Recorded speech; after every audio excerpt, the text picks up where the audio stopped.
Good morning, friends. Ben Ochart here, and hello to wherever you are and wherever you might be. Welcome to today's Cichlids and Coffee. Hope you're having a cup of a good brew, preferably out of one of these mugs. A cheap plug. Boy, I've got a lot to talk about. You know, on Thursday, I was wondering, well, what should we talk about in the live stream? And there's so much going on, and it was pretty easy actually just to start gushing a lot of ideas, and I've got it, and I'm pretty excited. Welcome to those of you who are here. Chris G, hello, Chris G. And we also have Cat Sailor is here. Amber Key, getting cold over there. Today it's in the 80s. It's in the 80s here in Nashville. Very cold last week. And today it's jumped up to 80. I'm actually going to be doing my first long bike ride of the season tomorrow early morning, because the weather is finally good. Hey, John Wallace and the rest of my wonderful moderators. And big shout out to you folks, GP and Denny and everyone else who helps moderate the channel. And Fishroom Marcus is here. RG Video Creations in Canada. Very, very cool.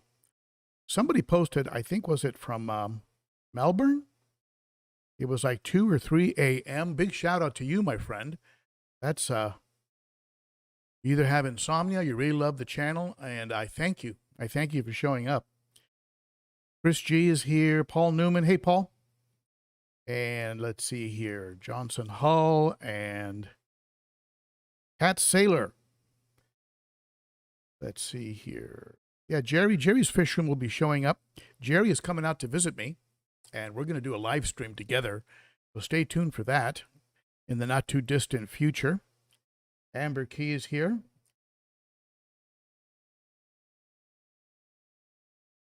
Little spider coming down from the ceiling. One of the risks of having a fish room in the garage is you get critters. Oh, I had a little mouse living with me for a while here. I don't know what happened to him.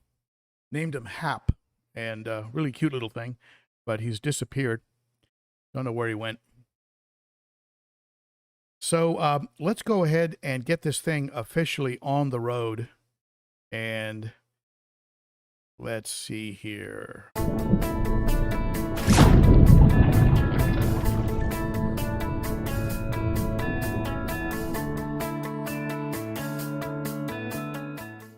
If you're new to the channel, be sure to hit that sub and bell and thumbs up, and let YouTube know something good is going on here, and they will go ahead and promote the channel to other fish keepers like you and me. I appreciate when you do that. And a big shout out to the Cichlid Shack, the key sponsor of the channel. I have other folks that help, like Aquarium Co-op and folks like that. But definitely the key sponsor has to be the Cichlid Shack. And I'm going to be at the shack on June 4th. I'll be doing the live stream from the shack, and then I'll be hanging around the Cichlid Shack the rest of the day. So if you want to come by and check out the fish and say hi, I'll be there for the entire day. That's Saturday, June 6th. Live stream at 11, and then at 12 o'clock, we'll open up the doors and let folks come on in and take a look at some great fish and meet James Largo if you haven't already, and come by and say hi. That'll be fun, I think. So let's very, very quickly just do some what I call paying the bills. And a big shout out to those of you who have become Patreon members. And I'm just going to go ahead and open these up real quick and then close them as fast as I can. Let's see here. There we go. All right. So a big shout out to all the Patreon members that have signed up. They keep growing. You can see the list here. And these are folks who commit to a monthly membership or contribution to the channel. They join what's called the Garage Gang. Starts as low as $3 a month and goes up from there, depending on what you want to do. Thank you so much, folks. You folks really do rock and are helping me a lot to be able to do things like go to Arizona, go to Aquashella, visit shops, and all the good stuff that keeps the content creation occurring. And for those of you who would like to also support the channel other ways, you can use the Amazon link to get to Amazon. Anything you buy on Amazon will give a credit to the channel. I also have a lot of products in my Amazon store that I've used and recommend. And of course, Teespring. You can go to Teespring and pick up t-shirts and mugs. All of that supports the channel. And of course, you liking the videos, subscribing, and all that good stuff is also a great way to support the channel. So there we go. Paid a few bills. Got to keep the lights on, as they say. So I have a few things I want to go over with you. I made a special video for you, like I do sometimes, about what happened with that piece of driftwood.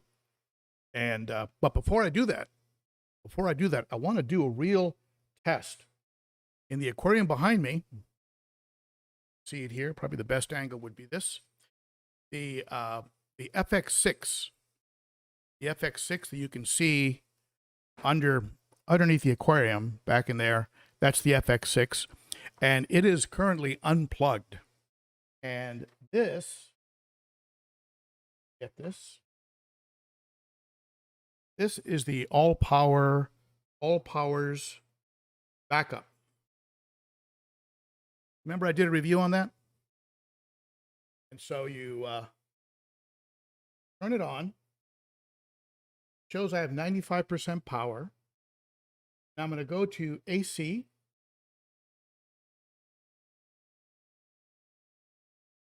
I've got it set for AC. And I'm going to go ahead and, just for the heck of it, got the FX6 plugged into this heavy duty extension cord. Let's plug it into the this. Let's see what happens.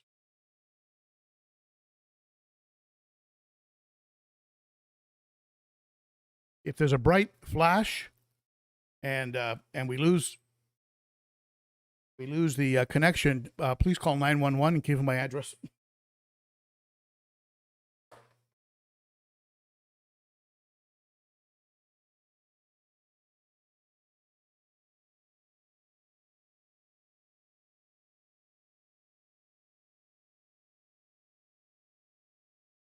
Right?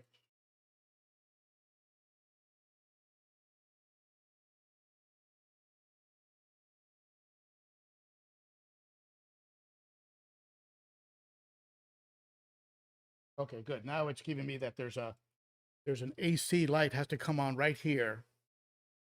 And that tells you you're in business. Okay. Plugged in. I see bubbles coming out of the FX6.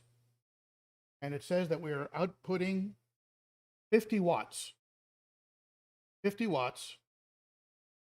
And it says that at 50 watts, it's giving me an estimated running time of 4 hours and 45 minutes. So I'm going to let this thing run just to give it a real world test. Real world test.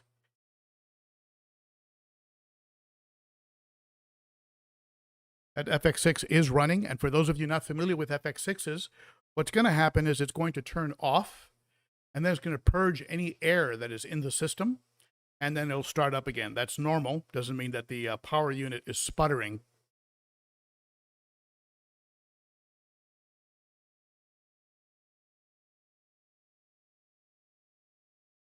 All right. Give that thing a hardcore 50-watt consistent use test. We'll check on its temperature and see how it's doing.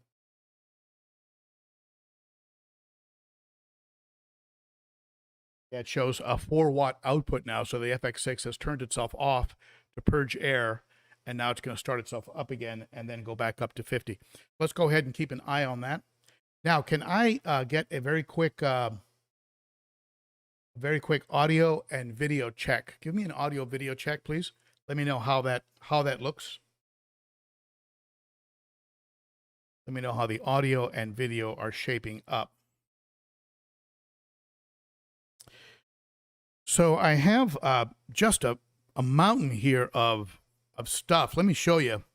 Let me show you this.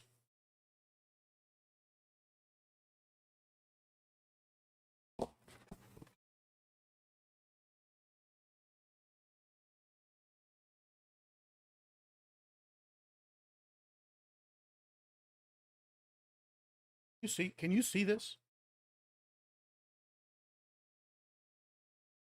This is from SERA, that super high grade company in Germany.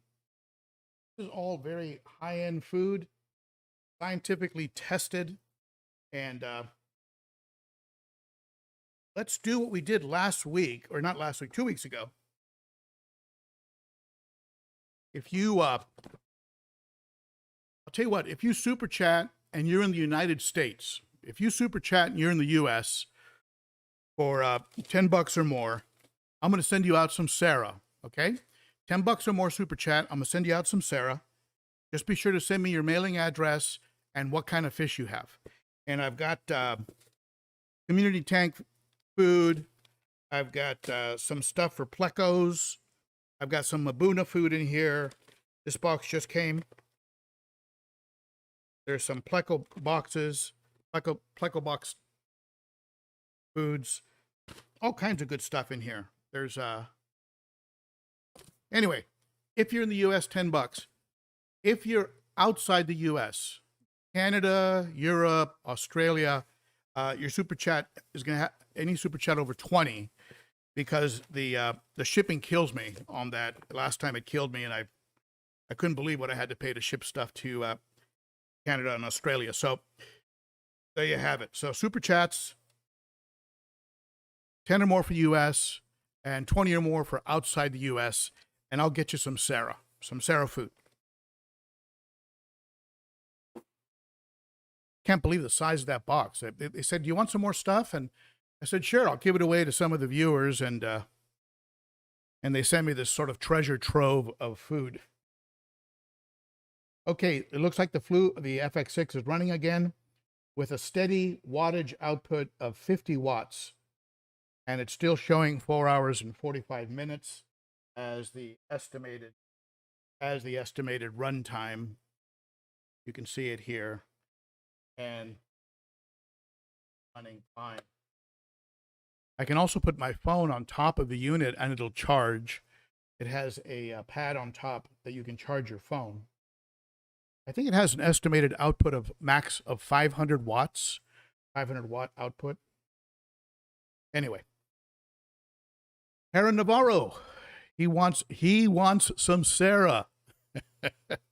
Thank you, Aaron. I appreciate that.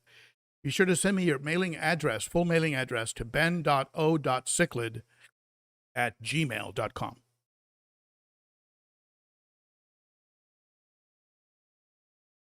So let's talk very briefly about just a very quick Sump 101.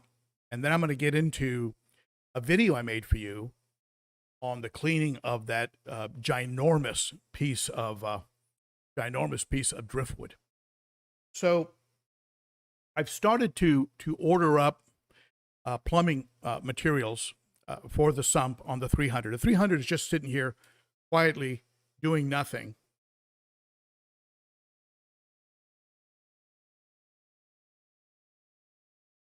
There's a 300 gallon.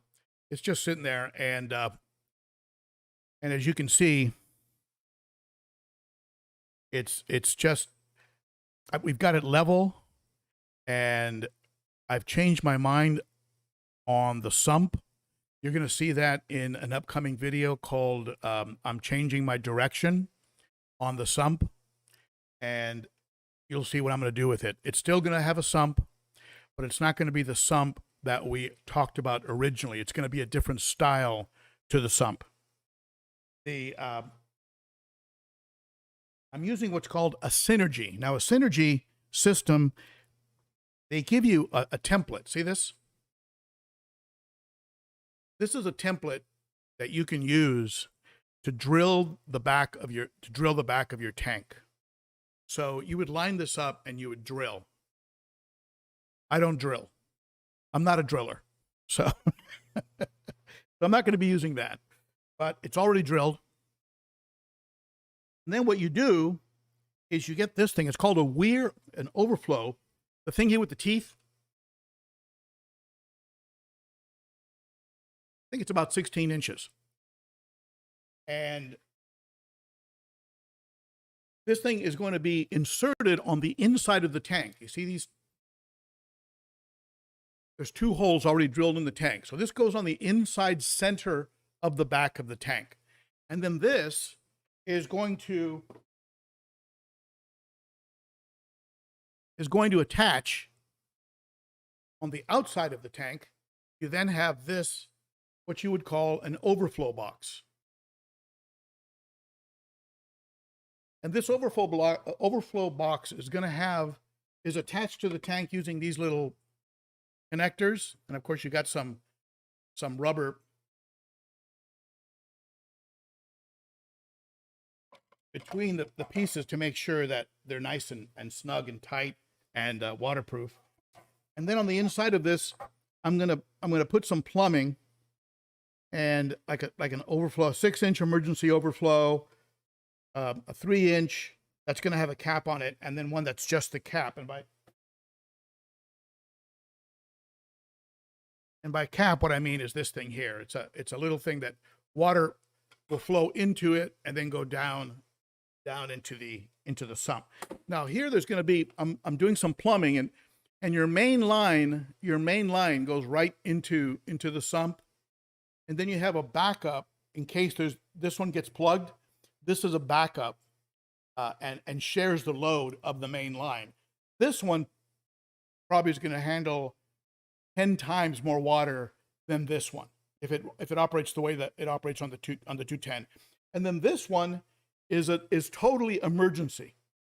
So if both of those were to become plugged up, this third one would work as an emergency overflow with a high pipe. It has a high pipe inside. And so if the water were for some reason to get this high, it would then trigger this overflow. This overflow dumps in the middle of the sump and splashes on water so that you would know something's wrong. You'd hear the splashing. These two go into what are called sump socks. And so you don't hear anything. They're very, very quiet. And the sump socks work as a pre-filter, and they do all the heavy lifting. So you really don't even have to touch the sponges and the media and anything you have in your sump. You don't even have to touch it for very long periods of time. In some cases, up to a year or more, because it's getting clean water that's been filtered through the socks, clean water running over it. So it's not blocking the ability of the beneficial bacteria to pull nutrients out of the water and get oxygen and all that good stuff, right?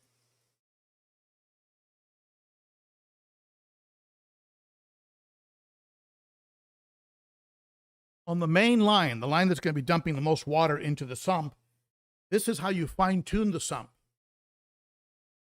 You glue in a gate valve. This is called a gate valve, not a ball valve. Ball valves are, they tend to be a little iffy, but this is a gate valve. And if you can see in there, you can see how this thing closes and opens. It is really rock solid in the way that it opens and closes. So this gate valve is going to be the valve that determines the flow of the main line. And so this will be glued in.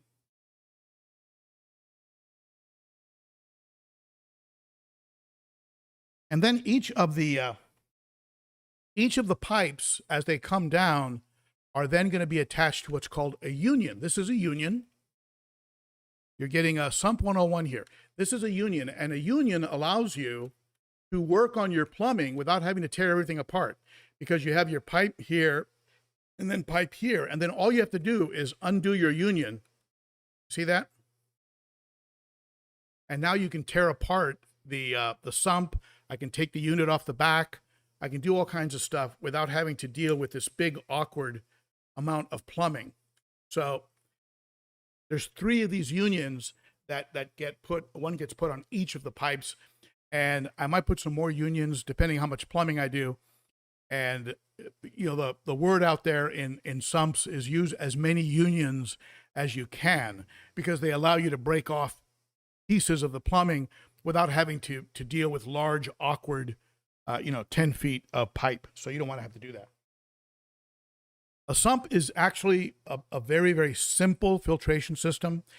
Just imagine a hang-on back filter, except it's under your tank, and the water is going into it just like it would into the hang-on back, going through the media, and then going back to the tank. Except instead of overflowing back into the tank, it's being pumped back into the tank.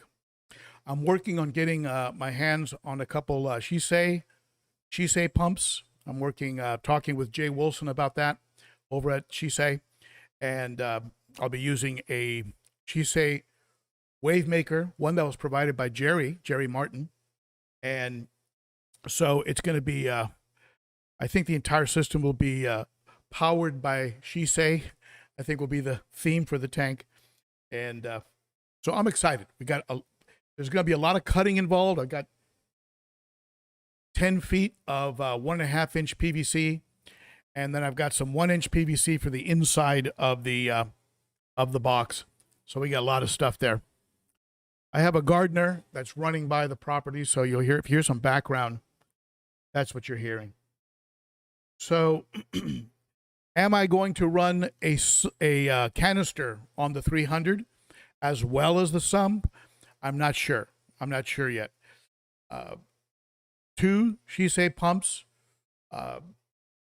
dumping back into the aquarium through the 2 drilled holes on each side, plus a couple wave makers. I might have enough water movement, and each pump is going to be 1,500 to 2,000 gallons per hour. And you do lose some of those gallons per hour in what is called head pressure, how much distance the water has to be moved from the pump up into the tank, right? You do lose the rated gallons per hour. So let's say I end up at about 2,500 gallons per hour in turnover. That might be enough. That might be enough. So we'll see. We'll see. I've got a Sun 704B that I can use, and I might maybe I'll put it in there just for polishing purposes. So stay tuned. Stay tuned. That's going to be quite an adventure, and I can't wait. I can't wait to get it set up. What am I putting in it? The African cichlids or the South American cichlids. I've been going round and round and spinning like a dervish trying to decide, and I haven't. That big piece of driftwood I think would fit in the 300. Don't think it would fit in the 210. Yesterday I saw a video, and the person had driftwood in an African cichlid tank. And I've always sort of thought that you really couldn't use driftwood because it could affect pH or tannins or whatever. But I guess over time, it doesn't matter. And this person was very, very successfully using real wood, beautiful wood, in with African cichlids. So that kind of took away that consideration about whether I could use driftwood with cichlids.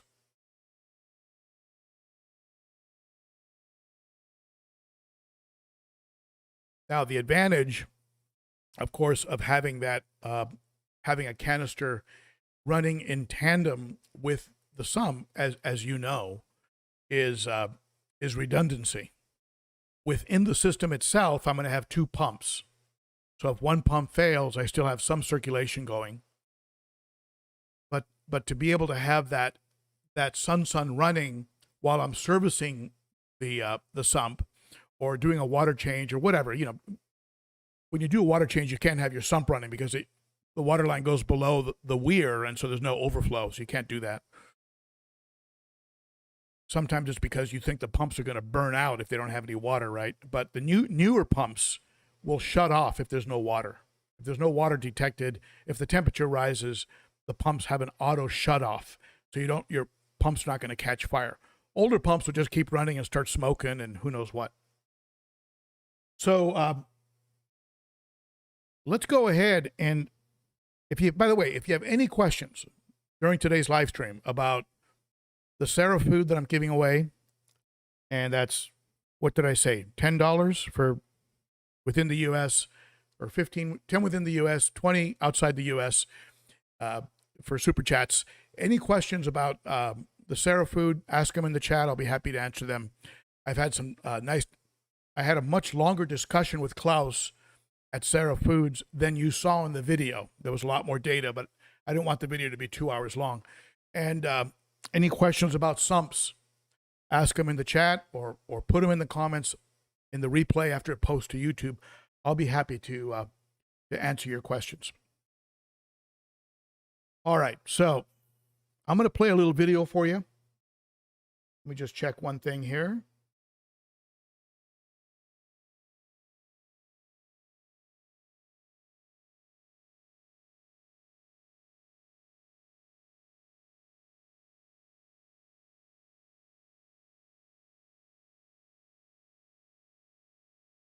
Cat Sailor, in SoCal, the outages are running longer than 4 hours. Just had that this past week. Wow. And you know what I don't understand, Cat Sailor? At the same time, there's a big push to get everybody into electric cars. How are they going to handle that when these folks are plugging in their... Can you imagine a million electric cars plugged in California? What would that do to the grid? You're getting 4-hour power outages now.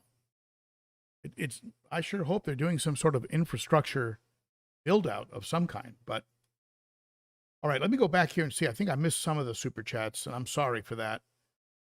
I just get on a roll here. Good afternoon to you, Larry O'Brien. And let's see here. I'm just scanning through the chat. I got Heron. All right. John Wallace. He wants some SERA too. Okay, John. Jerry's Fish Room. Yeah, Jerry and I had a talk about happy wife and happy life, and I think there was a little bit of resistance on taking over the garage. I think his wife likes to garage the car, but the advantages are just so great to be out of everybody's way. No chance of water damage in the house. You can set up your live streams and leave them set up. You don't have to put everything away immediately because it's blocking the way, like it used to be in California, right? I was doing my live streams from the bedroom, and so you couldn't get to the bed because it was covered in a cable and lights and. So Jerry, that's amazing. I love it. You know, Janice is a good gal. You can tell I said that. I can tell she's a good gal. All right, so let's see here. Gia Aquatic and Pets. Thank you, Gia. I appreciate that. And driftwood is good to use after dipping and boiling. Robert Egan. I enjoy your channel. Thank you, Robert. I appreciate that very much. Now, the piece of driftwood that I'm using is so large that unless I go and get like some sort of industrial drum, there's nothing really that I own that I can put it in, and I certainly can't boil. I don't have like a giant cauldron that I can, put it over. However, the water at my house comes out of the, and I should use the digital thermometer. I'm telling you, it'll just take the skin right off of you. If you put it on pure hot, it is excruciatingly hot. If you want to make some tea, you probably don't even have to boil the water. You just go right from the tap and let it warm, get to its maximum hot, and just pour it into the cup. So what I'll probably do is I have these long Aqueon, these long Aqueon hoses that attach to the tap. So what I'll probably do is just use some of these big black and yellow bins that I have. I have a couple of them that are empty, these storage bins. And then I'll fill it up with boiling water. And then I'll flip it around, right? Turn it over, empty the bin, turn it over, fill it up with boiling water again for 24 hours. And then repeat the process with some Prime or some Fritz Complete. Do it that way. And when I'm boiling it, when I'm running the super hot water in it, I'll also include maybe a fourth of a cup of maybe a small amount of hydrogen peroxide, just to help kind of clean it up a little bit.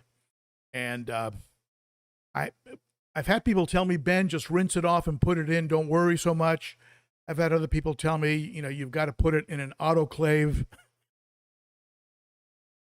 and dip it in the nuclear power plant. I've had all kinds of different opinions. I think as a group, we certainly have among us folks that are perhaps too carefree and others that worry too much. And I used to be one of those that would worry too much. So I'm going to go ahead and do everything I can. Now, before I take the next steps, I'm going to bring it into the fish room and see if I can negotiate it into a tank. The tanks have cutouts, and they're big cutouts, but that's a massive piece of wood. So I'm not really sure I can get it into the tank. So I may have to maybe cut and put it in and then reattach it, like building a ship inside of a bottle. I'm gonna have to put it in parts and then reattach it with some type of an aquarium safe adhesive. We'll see. It's going to be a work in progress. And Amber Key, thank you, Amber.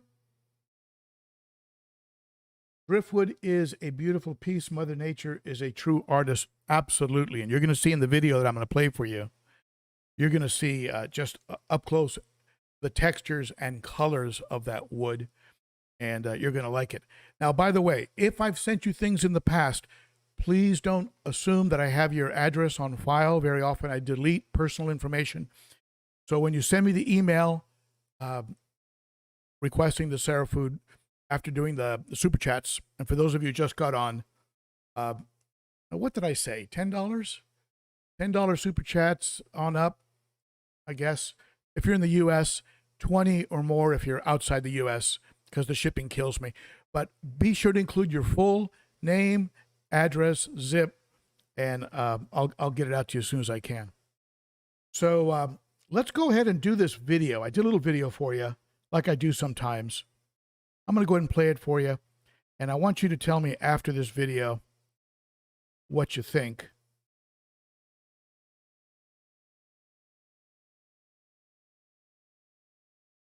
All right, here we go. Hello, friends. Ben Ochart here. Thank you so much for tuning in. You remember a week or so ago, I talked about that piece of driftwood that I found over by the lake around here. Wild harvested, one of you called it. Love that term, wild harvested. So let's go ahead and clean that piece of wood up and get it so that it's on the road to being a tank and fish safe. It's right over here. Let's get started.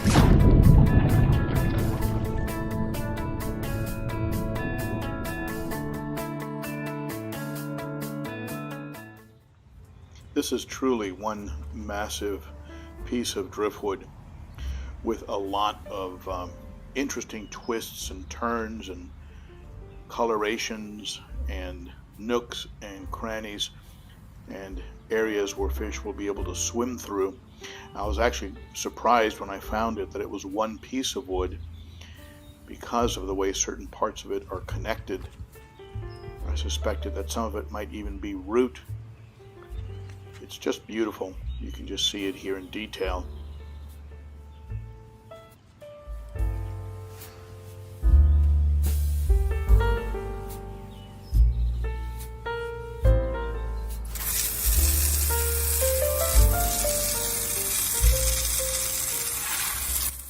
The first step of preparing it is, of course, to get it power washed and just really clean it up under high pressure, being sure to get into all the little nooks and and crannies that might be holding on to dirt, and even small little bugs and critters that might have hitchhiked with the piece of wood back to the house. This particular piece of wood has a lot of little areas like that, so I had to really work it over and get it on all sides from all angles. And I could see little bits of wood chipping off, things that would eventually have broken off probably in the aquarium and just started floating around. Especially in this end section here, seemed to be things would just flake out as I would go ahead and pressure wash it. After each wash, I'd notice more and more details and differences in coloration and textures would start to show up, and I was just getting more and more excited. And looking closely, I noticed there were some things that were stuck to it that would need to be brushed off, but I didn't want to use too much pressure or anything hard on it, like a wire brush or anything like that could actually change the sort of natural beauty of the wood. So I decided to go ahead and use just a nylon brush on it after giving the opposite side of it a good power wash. I'll go ahead and speed this up for you. You get the gist of it. Just a great looking piece of wood. And then came the more labor intensive part of it, which is to give it a good scrape down. And for that, what I did is I used a nylon brush that you would normally use to sort of clean off dishes before you put them in a dishwasher, things like that. I used that to go ahead and give it a good wipe down.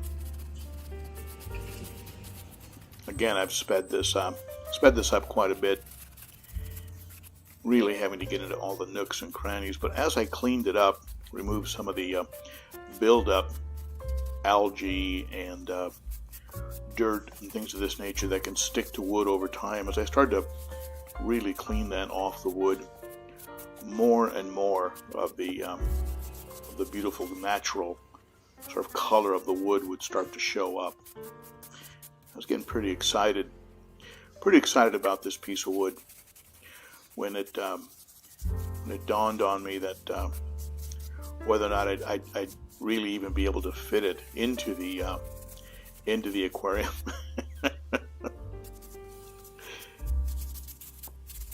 Some sections of the wood had this type of a moss buildup that you see quite frequently down here in the south. It actually chokes trees out and kills them.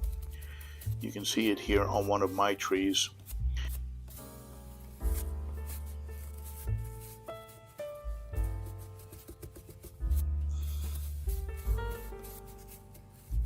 The only reason we haven't removed this tree is because it's become the home of a woodpecker, and so we're going to let them nest in there. But then after the nesting season, we'll go ahead and take that tree down.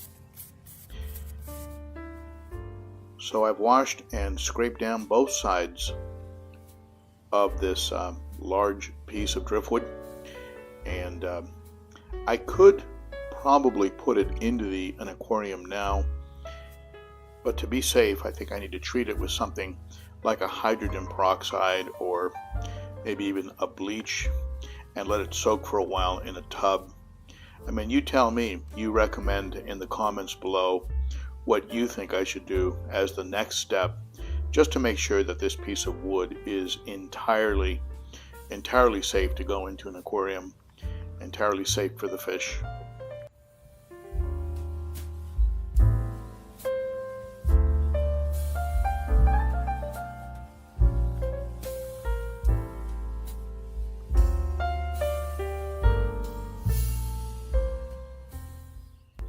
Okay, let's go ahead and let it dry, and then let's go ahead and after that soak it in a tub for a while with a little bit of hydrogen peroxide, and that should finish it up and make it real safe. If it's too big for the tubs, I may have to just give it a hydrogen peroxide diluted spray it down with a little bit of water with a little bit of hydrogen peroxide, and then hose it down, and then stick it in the aquarium. I'm pretty sure it's going to release a lot of tannins. I mean, depending on how long it was drifting, based on how soft the edges are, I think it was floating around the lake for quite a while before it came to shore.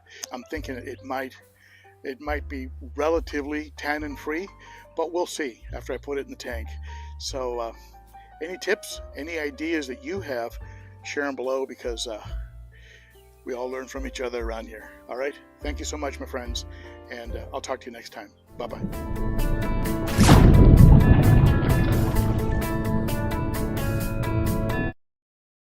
All right, so there you have it. It was going to be released as a standalone video, as you can probably tell by the way it's set up, but I decided to go ahead and just share it with you folks.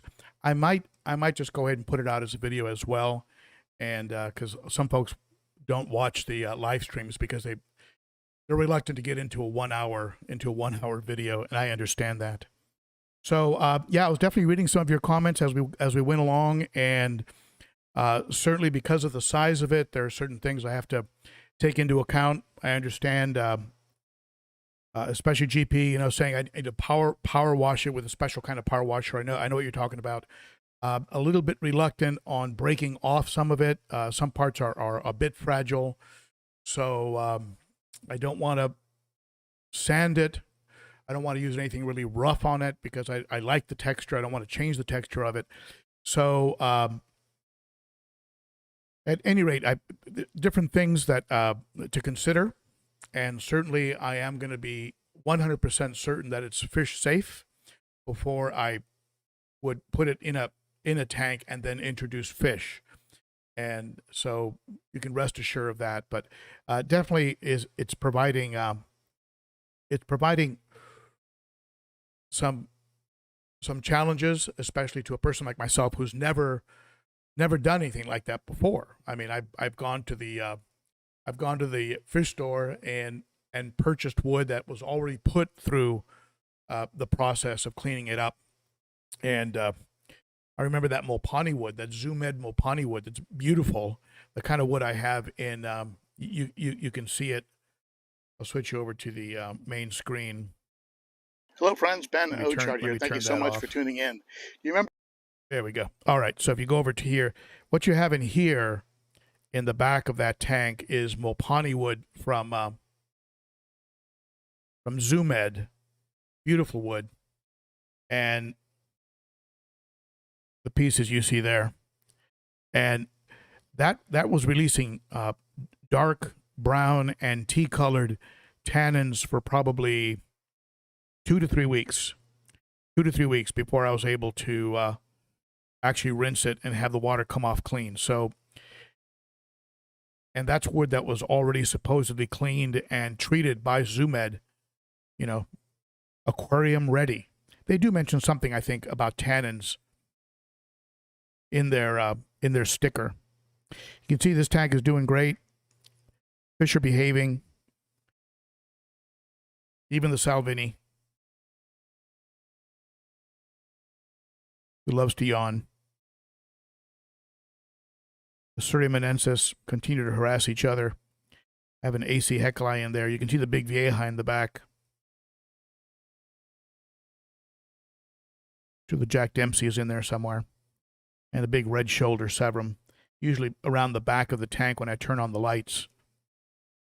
Oh, there's the Nicaragua cichlid. Very pretty. Love the colors on that fish. The fish in my other more docile tank, these guys are doing great. Red spotted Severums, electric blue Acaras, dwarf rainbows, little green terror in there. The chocolates have all of a sudden gone through a pretty big growth spurt. That's the smaller one right there. I mean, they've grown to the point where I was almost thinking about throwing them into the 90. The 2 chocolate cichlids that are in there. Absolutely beautiful fish. Of course, I have a couple of redhead tapajos. I don't know where they are. Let me see. They're probably sifting some sand somewhere. Yeah, they're over here on the side there. There they are. There's one of the tapajos.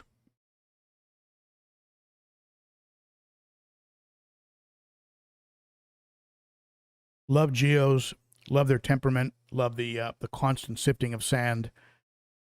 Some of my favorite fish, geophagus.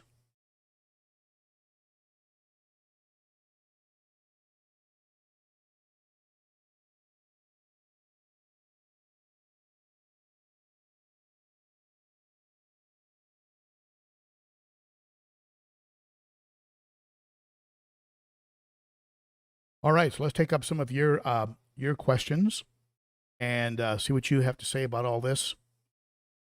And again, I expect to see some of you. I expect to see the full gamut, right?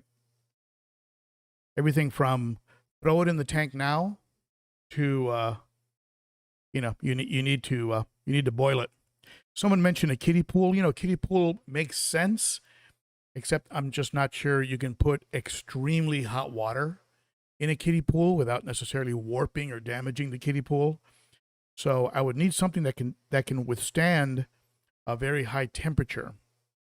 I think these super thick bins that I have up here could withstand a high temperature. They're very thick, very heavy duty. Would that end up releasing anything toxic from the plastic into the wood? I mean, again, another factor to consider. So certainly when I do that, what I'll probably do is put the wood in there and let it clear up. And after it's cleared up, throw some test fish in the tank and just make sure the tank is fine and running well and able to sustain life, and then start introducing more fish, just to make sure I didn't bring anything into the tank. And yeah, I agree. I expect some tannins. One of you mentioned you can't avoid the tannins.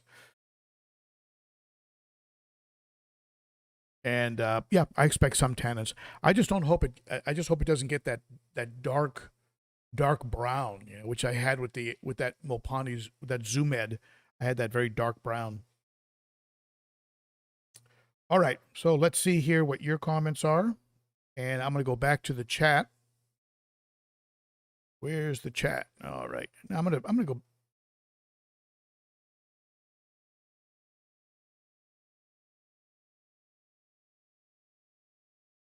CC Custom Leatherworks. Hi Ben, late start for viewing. Glad to still see. Hey, I'm glad you're here, CC. Glad you made it. He's in Haps Forever. Did anyone see the video from Caveman Aquatics where his Oscar ate his beautiful electric blue Jack Dempsey? I did see that. And that was a good size Jack Dempsey. So, the old saying, if it fits in their mouth, right? And sometimes you don't know what's going to fit in their mouth because their mouths can extend. I remember one time I was shocked by the size of a frontosa. The frontosa's mouth, when it yawned, it was like watching a hippopotamus. I mean, the thing got almost as big as the body. All of a sudden, it turned into like a gulper catfish. So I would say if it even looks anywhere near like it can fit into a fish's mouth. Now, the other thing about that, I'm not sure if this is related at all, but Caveman Aquatics had just released a video about how he had been on vacation and for several days, 3, 4, 5 days, and the fish got no food, and he released a video about, see, everybody's fine, everybody's great, no one died, everything was okay, and then like within a day, Oscar ate my electric. So I don't know, maybe the Oscar just got a real powerful hunger pang and said, hey. Sorry, Jack, but, you know, all of a sudden you look real tasty to me. I don't know, but you hate to see that, right? I mean, I've seen several fish. Adam C. I think Adam C. had that happen. I think Evan Alexander had that. You know, they show you the tail hanging out, right? And then what do? I mean, if you pull that fish out, the dorsal is probably going to damage the throat and the inside of the. I mean, it's just like a no-win. And sometimes what happens is you lose two fish because the fish that gulp them can't get them through, and then ends up, you know, can't eat. You can't get the fish out. It just turns into a complete dumpster fire. So, not fun at all. And you know, Chris G. Says that wood being porous, you're never going to get rid of everything. And you know, you're right. I mean, I could power wash it. I could dip it into a dozen things, and there might be a grub or a woodworm real deep in that piece. It's just not going to get him. He's just going to sit in there, and he's going to rot in the aquarium and die. And so, yeah. There's some things you're just not going to get. Yunki Moreno. Hey, Yunki. Now, is that your real name, Yunki? Because that's a real cool name, Yunki. Yunki Moreno comes in with a super chat and a few little hippos. Thank you so much for that. Yes, Elizabeth, you missed the video. You missed the video on the driftwood, and you missed your name being flashed on the screen as one of the Garage Gang Patreon members. So you're going to have to watch the replay now. I'm glad you're here, Elizabeth. And hey, Fins and Filters. Great name for a channel, Fins and Filters. All right, any questions? Ask them now. It looks like we're about over 100 folks on the chat. Go ahead and ask me anything related to fish, and I will give it a shot.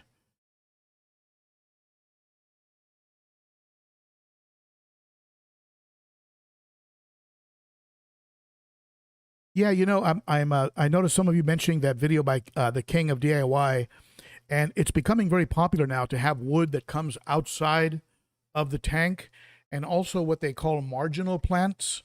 And these are plants that can have their base or roots either on wood or in substrate in the aquarium, but the tops of the plants are coming out and living outside of the tank and doing very, very well, you know, thriving outside the tank. So you can have a tank with wood and plants, you know, coming out of it. It's very beautiful. The only misgiving I would have on something like that is if you have, you know, something that jumps. And it's been my experience that cichlids jump. I had a vieja do an incredible jump one time, and I've had, of course, you know, I've had snails crawl out. So I maybe with small community fish that are not likely to jump. I've heard bettas are great jumpers. Someone told me bettas are great jumpers. So I'm not going to have a tank that's open on top. I guess you could open it just in the section where the plant or the wood comes out. I mean, that could possibly work. So Gerald Gonzalez boiled my Zoom Ed for an hour and the water was dark like coffee. Yep. Beautiful wood, but Mopani wood, but it will keep on giving. And you're right. At first it was dark like coffee, and I thought I was never going to get through it. And I was doing it in the sink, so I could just stop up the sink and run, you know, nearly boiling water every day. Drain the sink, fill it up with boiling water. Drain the sink, fill it up again. And that went on for 2 weeks. 2 weeks of dark brown water, and finally, it got to a light tan, and then finally like a watered down tea. And I said, okay, you know what? This is as far as I'm going to take it. And I went ahead and threw it in. And you can see here, it's just not, it's not an issue. It's no longer an issue. I'll go ahead and take you onto the main screen. That tank there has two big pieces of Zoom Ed Mopani wood. Oh, the vieja came out. Look at that big old vieja. The little Salvini tries to assert herself, but the vieja, I think, is definitely still the boss of that tank. I also have just regular driftwood in this tank, kind of pieces you'd buy for, 15 to 30 bucks at a pet store. And that didn't release really hardly anything. And then I've got a big piece of Mopani wood in this tank with the Zonatus. And he's created a pit behind it, and see that it comes out under it. There he goes, always rearranging the substrate. But it's he's got the heater on one side, he's got the wood on the other.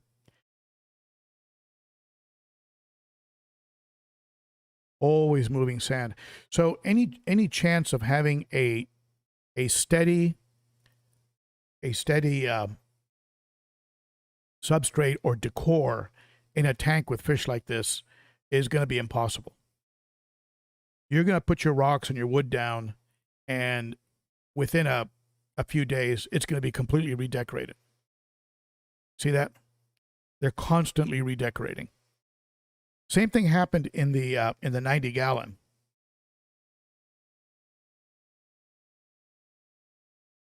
The very back of the 90-gallon, and you can't see it because of the camera angle, but the very back of the 90-gallon is completely bare glass. And because the vieja removed all the substrate and now uses that piece of driftwood back there as the front of his one-bedroom apartment. So they are diggers.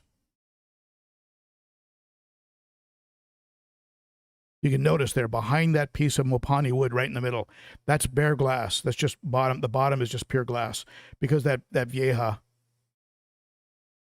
wanted to have an area that was just his own. Now, when I put that Zonatus together with this other vieja in the 300, if that's the direction I go in, now there's enough room in that tank where they can each have their own little bare bottom area and not really get in each other's way. But having them both in the 90,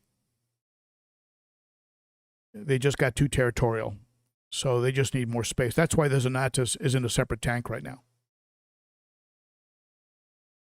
Now, if you're wondering why I haven't removed the divider, I got this divider in here. And that's one of those dividers from Life with Pets. I did a video on it. Life with Pets. They make a divider for a Aqueon 55 and a 29. Just a great divider with a adjustable rubber edges and clips at the top that hold it in place. But the reason that divider is still in there is because I'm expecting some fish.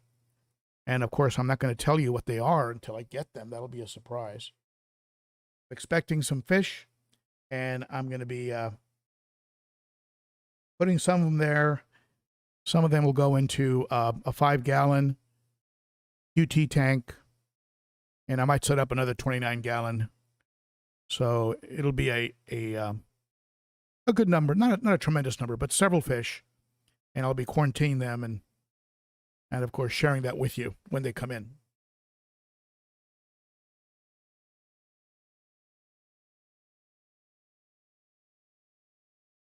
All right. Let's see here. Did I miss anything? It looks like we're up to 128 folks on the live stream. That's great. And I think Yunki was the last super chat, and I hope I didn't miss anybody. Thank you for that, Yunki, again. And I do love that name. Gia, Aquatics and Pets. I wanted to say use bleach with water, but you tube. Thank you for that super chat. John comes in with another 4 for coffee money, I guess. And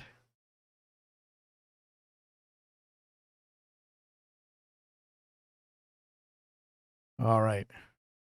Yeah, it's going to be next to impossible to boil a piece of wood that big, but I'm going to again, I get water out of the tap that is incredibly hot. So I've just got to figure out what to put it in and make sure that what I put it in can withstand a high temperature and not warp or release something that would then go into the wood that could be toxic. So just a variety of things to consider. CC Custom Leatherworks, I used 2 dead branches originally from my white maple tree. I boiled 2 pieces, then actually put them in the oven at 175 degrees for about 45 minutes. Added it to the aquarium with virtually no tannins. Wow, that's very cool. And you'd expect a lot from a maple tree, especially fresh like that.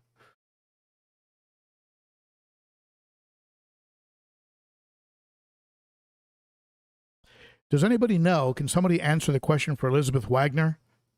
Can I put 4 platies in a 50-gallon with crebensis, the crebensis pair, and 3 angels? Those are not fish that I'm entirely familiar with, so if one of you can answer that question for Elizabeth Wagner, that'd be great.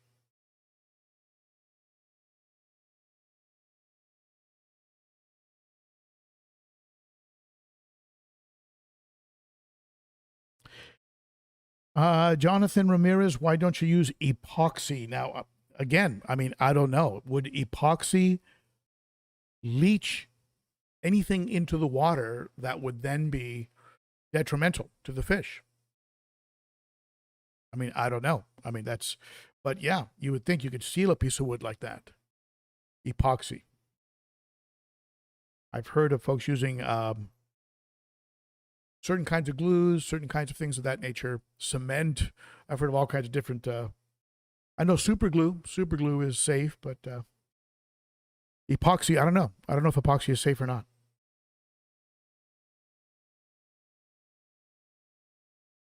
Peas and Haps Forever, when I first started keeping African cichlids, I had Malaysian driftwood in the tank, not knowing it lowers the pH, and the fish did fine. Well, again, I think that our fish will adapt. They will adapt to the pH that you have them in. Is adapt different from thrive? Yes. If you are into breeding, you probably wouldn't want to go that route. You probably want to make sure that you have ideal circumstances. But I've heard that before. Look, I use them in driftwood. I put them in a 7 pH. I put the African cichlids in 7. They did okay. They got big, they got colorful. So these fish are not necessarily, unless they're F0, which I guarantee you none of us are getting a hold of probably, unless you have a connection in Africa. But the F1 on these are all, they've spent a lot of time in tanks and have adapted to different conditions from the lake. So I wouldn't. So it's amazing. It's amazing what they can adapt to. Chris G, good old UV rays. Now, Chris, that's a real good point. I'm wondering if you used a one of those twist UV lights, if that would be sufficient to offset anything that could possibly come off of that wood.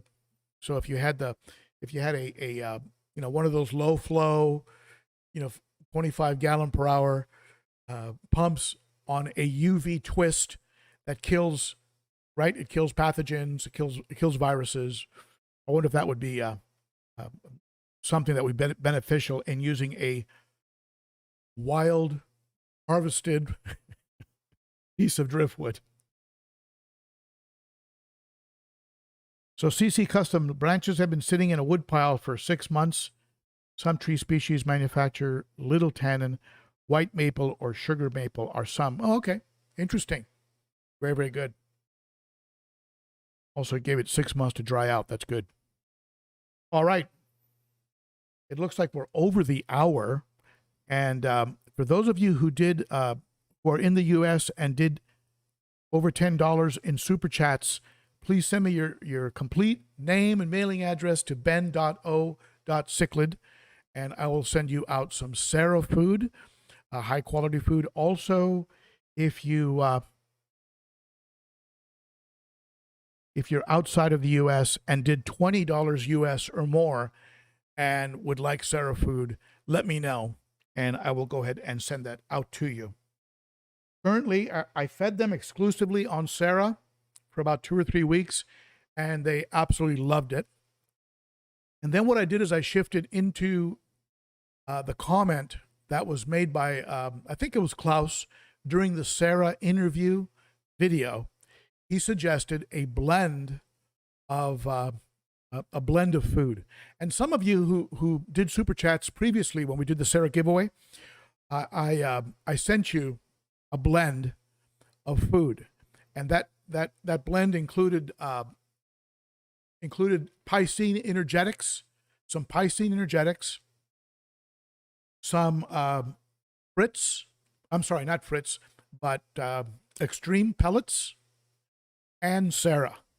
So you had a real potent combination of food, and that is what I'm currently feeding them. I'll take a big old jar, and I'll just mix in their Piscine and extreme, and then throw some of that SERA in there, and then that's what I've been feeding them. And they just go insane. They splash me, and they lose their minds. And here, let me see here.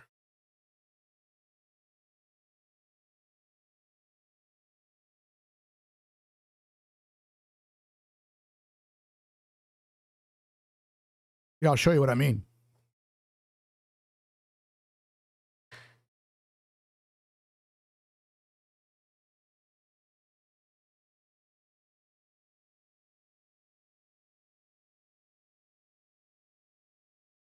This is an old jar. Go back here. This is an old jar of extreme. And what's in this jar? I'm missing it. I didn't. What's in this jar is a combination of extreme big fella pellets, some cobalt prebiotic floating pellets, some Piscine energetics, and some SERA. So this is like fish gold right here. Hey Jerry, thanks for that super chat, buddy. So here, let me show you what the fish think about it.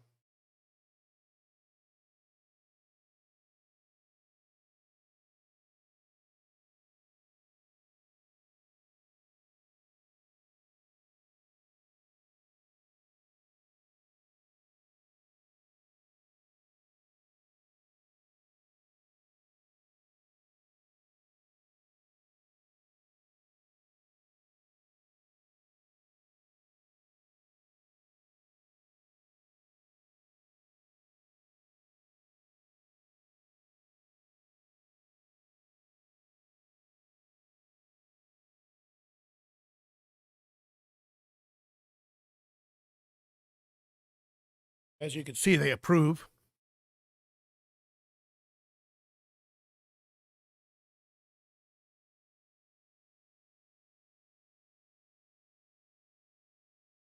They love it. And I feed to one side, and then I very quickly drop some in the left side because that's where the eye biter waits for his food.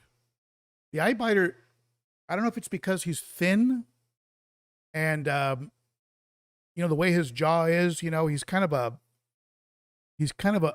attack from above predator, and it's a little bit difficult for him to get in there, and he gets knocked around by the coenge and by the Autopharynx tetrastigma and the Buccochromis spectabilis.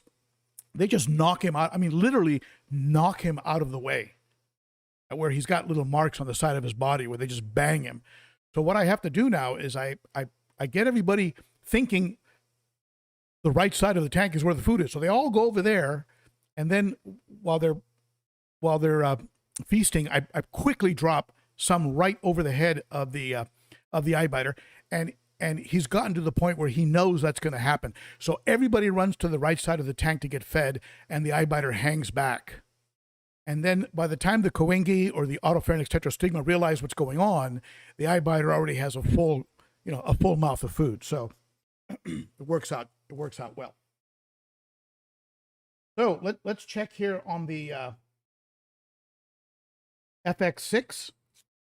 The FX6, it's putting out a steady 50 watts, and we're at 76% on the battery with an estimated runtime of 3 hours and 46 minutes.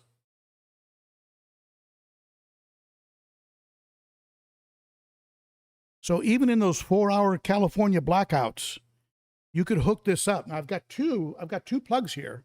I could run a power strip out of each one of these, and then on the power strip, plug in bubblers on each of my tanks. So I've got surface tension breakup, drop in some sponge filters, things of that nature. And those things are what? 5 watts, 10 watts per unit. So I could run 6, 7, 8 sponge filters off of a power strip off of this thing, and it's cold to the touch. It's not hot at all. And it's been putting out a steady 50 watts. So I'm just really impressed with this all powers unit. So get a hold of one. I mean, they're expensive though. I mean, I'll tell you, they are expensive. But what do you got? You got $1,000 in fish. It's not that expensive. All right. Okay, my friends, I think we covered everything. Did we cover everything? Did I miss anything? It charges up in just a few hours, Chris, when we're done here. I mean, it's at 75% right now. If I was to just stop and go right into the AC plug again, it's at 75%. So I might recharge. I might plug it in again. It comes with a charging block. It just goes right on the wall, and it'll charge up in just a couple hours. And a pretty good little unit. I got two AC plugs. I've got your 12 volt, right? Your little cigarette lighter style on here. I've got this is where you plug it in to charge it, right? This is for your solar panels. You can charge this with solar panels. Let's say you're out camping. You can plug solar panels in there. I can put my cell phone on top and it'll charge. And over here, I've got standard USB and C ports. So I think maybe this might be the solar plug-in, DC plug-in. Anyway, I give this little unit several stars. And it's been staying right at 50 watt output. Nice steady output, running cool. Okay. Lisa Perez comes in with a big super chat. Thank you, Lisa. And Lisa, if you would like, and I'm not sure if you were here when I announced it, if you would like some SERA food, send me your full name and mailing address to ben.o.cichlid, and just let me know that you did a $20 super chat, and I will mail out to you some SERA food. That's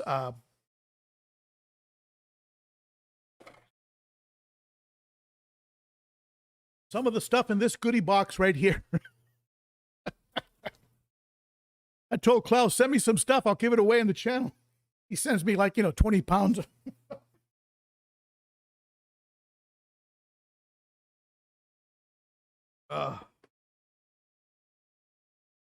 Anyway, I'll share with you guys and gals. Thank you, Lisa. I appreciate that. And to all of you who super chatted today, thank you, regardless of the amount. Thank you very much for your support. Thank you to my Garage Gang Patreon members. It really helps a lot. And thank you to my moderators and to all of you who have subscribed and support the channel. You are the best. You rock. And I say that sincerely. Thank you, my friends. Best subscribers on YouTube. Talk to you again soon, and I'll see you next week. Watch for a video tomorrow. I took a trip out to Petco, and I like Petco. It's got its role in the hobby. I went to Petco. I picked up a 40-gallon breeder. What am I going to do with that 40-gallon breeder? Watch tomorrow's video, and you'll see the direction I'm going to be taking with the Sump filtration on the 300 gallon. All right, so watch for that. I hope to have it out in the morning. If not, maybe by noon tomorrow. We'll see, depending on my schedule. Okay, thank you, everybody. You are the best, and that's it for me. See you next Saturday. Bye-bye.